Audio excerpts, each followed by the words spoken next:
There are only 3 coaching methods that can be used to coach any sport.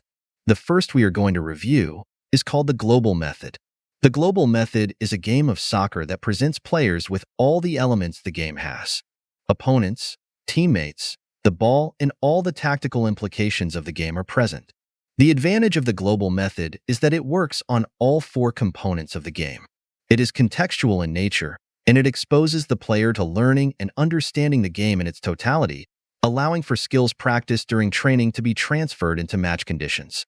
Global games can be broken into 3 subcategories: small-size games, medium-size games, and large-size games. These are determined by the size of the field, not the number of players involved in the activity. The size of the fields is going to have an impact on the development of concentration. As covered in Chapter 1, Lesson 5, we have broad and narrow concentration as part of our psychological development in our young players. Unfortunately, one of the challenges of coaching youth soccer is the availability of field space. Through careful planning, we can ensure that our teams train in the space necessary to develop these cognitive skills.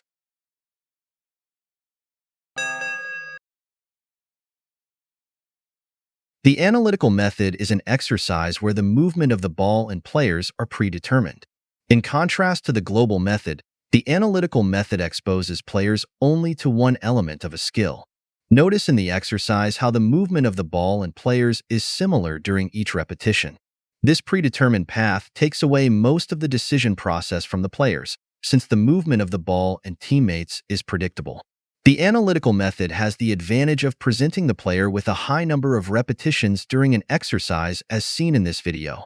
This scenario creates a high degree of success during the exercise and is very useful at perfecting the execution of a technical skill or movement of a tactical maneuver. Given the high rate of success achieved using analytical exercises, they are often used to develop or teach the basic fundamentals of the game.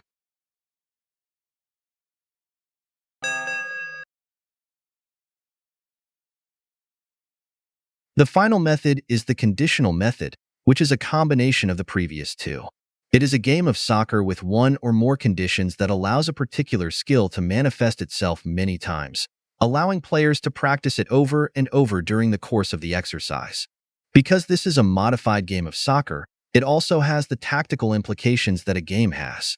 In this exercise, there is a 2-touch maximum condition on the game which will guarantee a high degree of passing during the activity. As you can see, the players are learning to pass in all different angles, velocity, and different rhythms. In this activity, players can work on different means of passing the ball to progress into the opponent's half. Compare this activity to the analytical exercise of passing between 2 cones. With this game, not only do we work on executing the pass, but also on supporting and mobility, which are key to developing the concept of passing in soccer. Developing tactical insight is key in the formation of young players to understand playing collectively.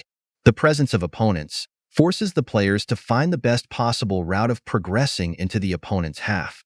Learning to find answers to problems in the game is vital to developing tactical insight.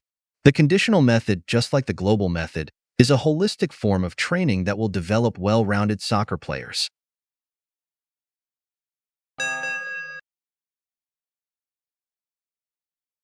All of these 3 methods have advantages and disadvantages that we need to understand in order to use them correctly in our training sessions. Characteristics of the analytical method. Presents an action of the game, isolating it so that it takes into account only a few elements that intervene in the competition, fundamentally the ball. Advantages. Can influence the improvement of concrete objectives. It is easier to achieve a greater number of repetitions of the objective, as long as it is done correctly. Disadvantages. An analytical exercise can act only on one of the many possibilities that can be manifested in an action, be it technical, tactical, or physical. Improvements are not manifested in its totality due to that in competition they are conditioned by the presence of teammates and opponents that have not been taken into account during analytical training. Characteristics of the global method. Presents a situation where all the elements of the game are present: the ball, teammates, and opponents. Advantages. Technical, tactical, physical, and psychological aspects are worked on simultaneously. By including all elements of the game, improvements obtained during training is reflected quicker in competition. Disadvantages. presents a lower level of repetitions of the desired behavior or skills that need improvement. Characteristics of the conditional method. Same as the global method. Advantages. Provides young players with ample repetitions of a given skill or behavior, allowing for assimilation and transfer to occur quicker. Disadvantages. Has a high cognitive load, and players may not be able to carry out the activity for long periods of time.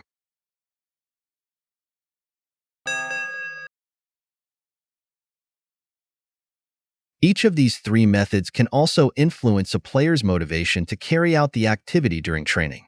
Remember, motivation is a psychological trait we want to develop in our young players and vital to overcome the up and downs of participating in a sport. The global method has a high degree of motivation, as it involves the player totally in the activity. After all, this is the reason why they come to practice, to play the game of soccer. When using the global method, avoid one team being overloaded with skilled players, leading to only one team being dominant. Both teams will soon lose interest if one team is winning by a large margin. The analytical method has a lower level of motivation compared to the global method. Since everything is predetermined, it can get boring pretty quickly.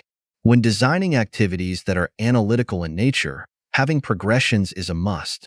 Adding new elements to increase the challenge of the activity will ensure the players stay focused. The conditional method has a medium to high degree of motivation, depending on the conditions you imposed on the game. Since players are not allowed to play freely, the desire to carry out the activity can wane, especially in younger players. Keep conditional games short in duration to maintain their interest in the activity.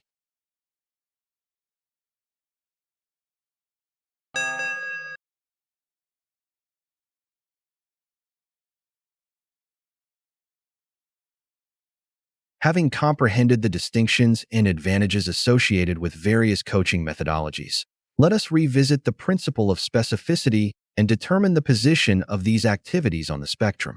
At the lower end of the spectrum lie non-contextual activities, such as running laps, strength training, and shuttle runs.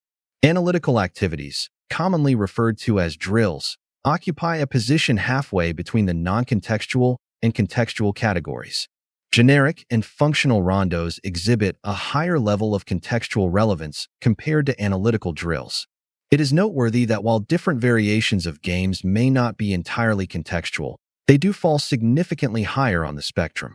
The sole activity that can be considered entirely contextual is match games. This is because match conditions involve the psychological burden of performing under the supervision of referees and in the presence of a crowd of spectators who anticipate positive outcomes.